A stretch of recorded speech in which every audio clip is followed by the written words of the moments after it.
Hier kehren wir mal wieder ein bisschen zu unseren Roots zurück. Relativ schnelle Nummer, ich möchte sagen wahrscheinlich die schnellste Nummer auf dem ganzen Album. Robse hatte die ganze Zeit vor Augen, wie jemand seine Suppe rührt und immer schneller und immer schneller. Die Nummer hatte auch wieder weitaus mehr Folk-Anteile. Diesmal allerdings haben wir uns ein bisschen im Balkan-Sound orientiert. Und das hat hervorragend zusammengepasst, muss ich sagen. Mich wundert es, dass wir das noch nicht früher ausprobiert hatten bei EQ. Es gibt nun mal so viele unterschiedliche Instrumente und Musikrichtungen, gerade auch im Folk-Bereich. Und jetzt war es mal an der Zeit, sich in dem Bereich auszutoben.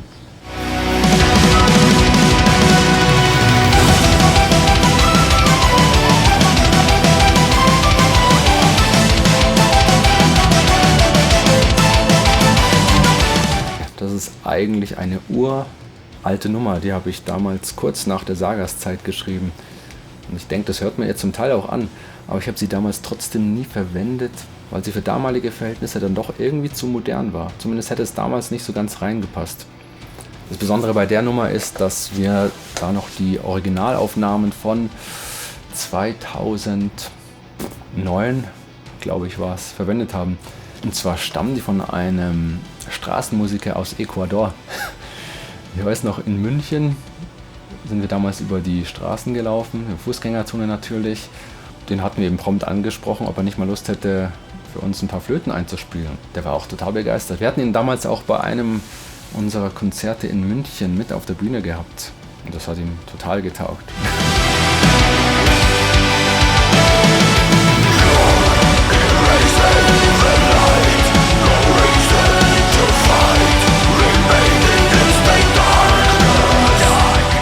Viele Fans werden sich wahrscheinlich wundern, warum wir auf diesem Album vermehrt englische Lyrics verwendet haben. Und wir haben einfach bei den Songs auf Armageddon festgestellt, dass manche Songs sich einfach mehr für englische Sprache eignen. Wir haben auch schon rumprobiert, wir haben mit deutschen, mit englischen Lyrics rumprobiert. Und ich finde, das gibt dem Sound von Equilibrium einfach nochmal eine neue Dimension. Und gerade bei den Songs auf Armageddon finde ich es relativ wichtig, dass die Leute verstehen, um was es geht.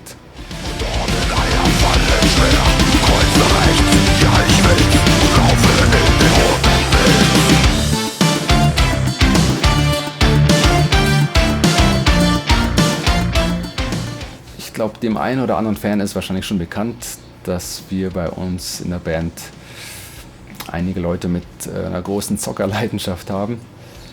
Wobei mittlerweile, glaube ich, bin ich der Einzigste verblieben. Ne?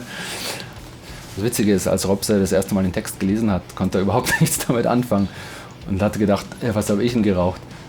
Tentakel? Dann habe ich ihm eben erklärt, um was es da geht eigentlich, dass der Song so ein bisschen als Hommage an sowohl alte als auch neue Games gedacht ist.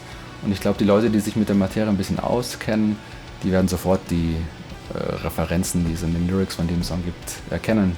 Ich bin ja mit diesen Sounds quasi auch aufgewachsen. Ich habe ja, ich glaube mit 6 Jahren oder so habe ich meinen ersten Nintendo bekommen und seitdem hat man mich davon nicht mehr weggekriegt.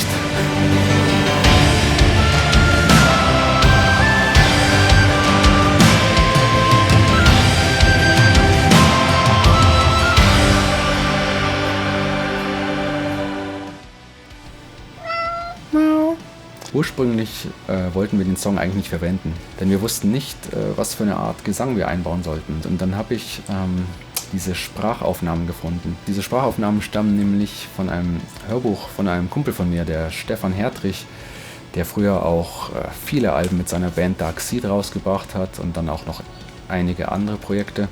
Aber mittlerweile schreibt er eben Bücher und insbesondere auch produziert er Hörbücher. Und diese Sprechpassage stammt eben aus seinem Hörbuch Wenn der Wald spricht. Und wir haben ja zu Hause auch 3 Tiere und das, was auch in dem Text vorkommt, dieser Blickkontakt, genauso habe ich es eben auch empfunden. Dieses Verständnis zwischen Tier und Mensch. Und ich glaube, das Problem ist einfach, dass viele Menschen einfach die Augen verschließen. Das habe ich früher auch gemacht. Aber irgendwann kann man halt die Augen nicht mehr verschließen. Irgendwann muss man mal schauen, was um sich herum passiert. Und man trägt nun mal eine gewisse Verantwortung für das, was um einen herum passiert. Denn als moderne Gesellschaft sind wir einfach auf diese Billigwaren, bei denen Tiere einfach unter übelsten Zuständen hingerichtet werden. Wir sind auf diesen Scheiß nicht angewiesen. Ja, und als Equilibrium wollen wir sicherlich nicht irgendwie als, was weiß ich, Straight Edge Band oder sowas auftreten, was auch gar nicht möglich ist. Denn wir haben auch fleißige Trinker und auch Fleischesser in der Band. Aber das Wichtigste ist einfach, ja, dass die Leute wach werden, sich Gedanken machen. Und deswegen fand ich auch, dass dieser Text unbedingt Teil des Songs werden sollte.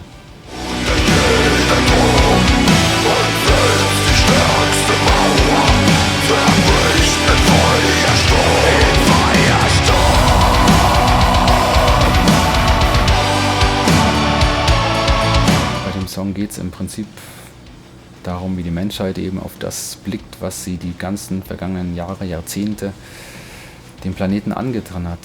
Dem Planeten, der Umwelt, den Tieren, sich selber. Und ja, wie im Prinzip alles den Bach runtergeht. Allerdings besteht trotzdem immer noch ein Fünkchen Hoffnung. Und das, finde ich, ist auch immer ein Bestandteil von der Musik von Equi gewesen. Auch die melancholischeren und ruhigeren Songs hatten trotzdem immer einen Funken Hoffnung. Und das, finde ich, zeichnet unsere Musik auch ein bisschen aus. Und hier gibt es ja auch wieder eine Sprechpassage von der Charlie, der Tochter vom Robse. Die war ja bereits auf Erdentempel zu hören bei Apokalypse. Und irgendwie hat es wieder wunderbar zu dem Song gepasst. Und sie hatte natürlich auch enorm Lust drauf. Das Witzige ist, wenn man sich jetzt erst Apokalypse anhört von unserem vorigen Album und dann eben Eternal Destination, dann merkt man dann doch, dass da 2-3 Jahre dazwischen liegt. Bei dem ersten Song, da klingt sie noch relativ jung und jetzt wird sie schon langsam älter. Ja, mal schauen, wie sie dann auf dem nächsten Album klingt.